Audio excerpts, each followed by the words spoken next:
Deshpande wisdom quotes from Savitri. Quote 176. It says, "A key turned in a mystic lock of time." Can you explain this line to us, please?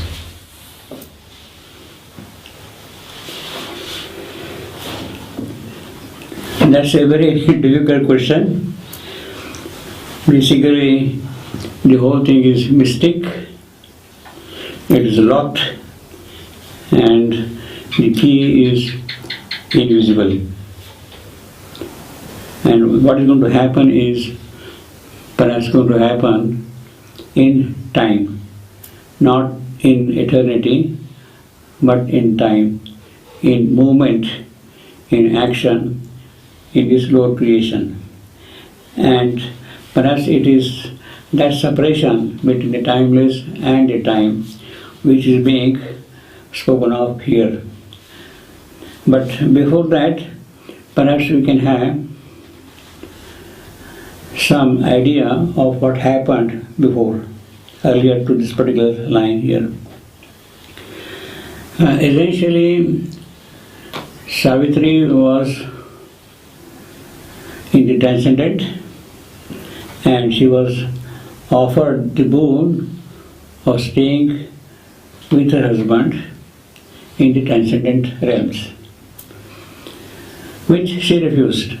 She says that I don't need all those beautiful things which are up there. I am quite familiar with those things. That has been my native place, my native home. It has been my world all along, and therefore I am not very much enamored by that. My concern, my fundamental mission, the command which has been given to me is for the earth. And whatever I want, whatever I shall do, shall be done for the earth. I want the soul of Satyavan, not for myself, but for the flowering of the soul of the earth. She refuses what she was offered, and in response to that, she has made this plea: I want the soul of Satyavan for the soul of the earth. Immediately, so to say, the importance of this thing is recognized by the Supreme. That is our way of speaking. And Savitri is granted that boon. And the Supreme tells, yes, this is what is actually my will. My mission is that, as far as you are concerned, my word is for that. And what you are asking for is what I would really like it to be done. See, that way.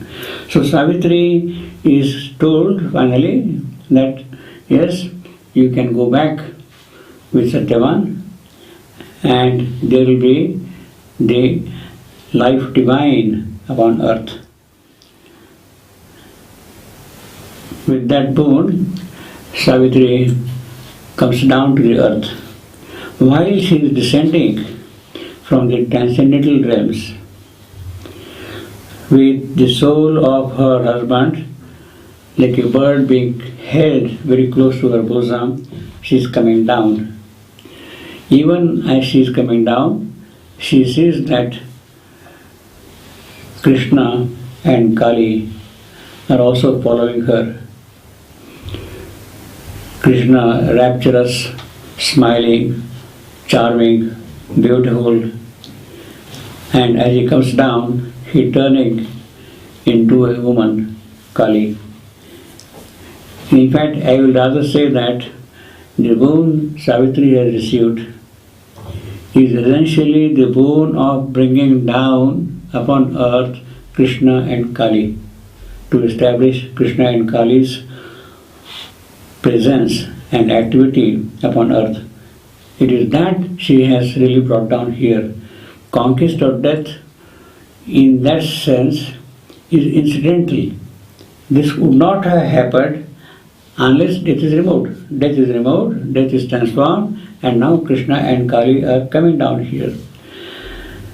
Now, Krishna and Kali are not just traditional Indian deities in that sense, you see.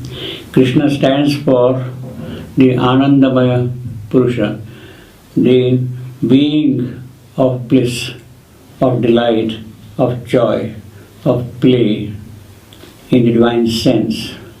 It is He, full of Ananda, who is coming down here. And He turning into Kali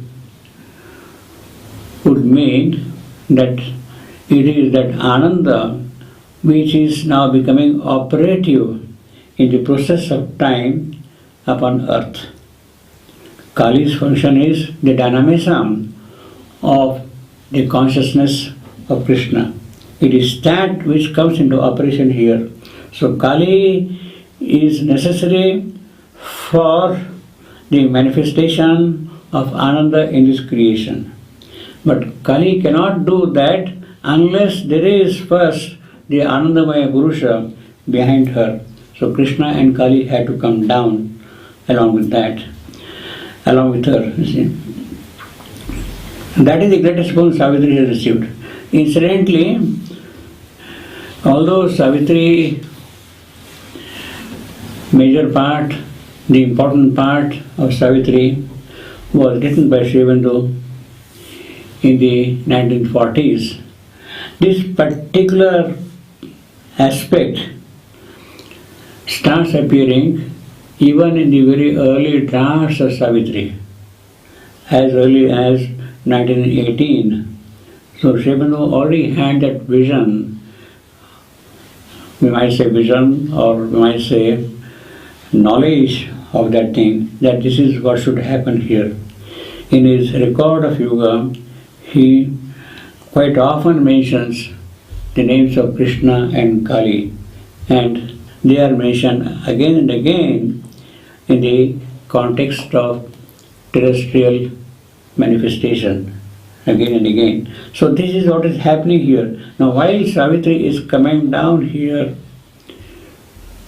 she has to pass through a certain gate dividing the transcendental above, the realms of the supreme above, and the terrestrial realm down below.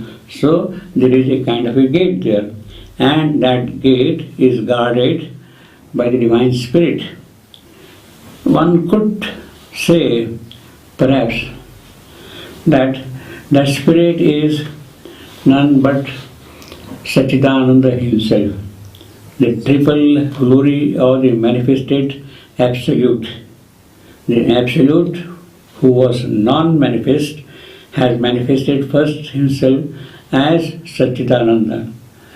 And it is through Satchidananda that the lower creation then starts happening here. So it is that separation which is there between the transcendental and the terrestrial. So it is that gate which is being now locked by him. Savitri has come down and the gate is there, and Savitri comes down here.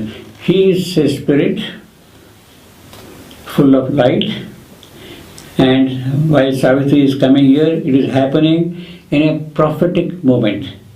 This is a prophetic moment when the key is turned, and the prophetic moment brings what? The diamond light of the Supreme. In that prophetic moment, what is done? A crimson seed of the divine is cast in this creation. The crimson seed, the diamond light, the prophetic moment, turning the timeless into time for the manifestation of the Supreme in the terrestrial play, is the whole gain, achievement, realization, establishment, the missioned work of Savitri. And that is how the line summarizes: a key turned in a mystic lock of time. The key is turned, the lock is there, and through the time now things will happen here on. That is the general way by which perhaps we could understand or get some idea of this particular phrase, mystic lock of time, you see.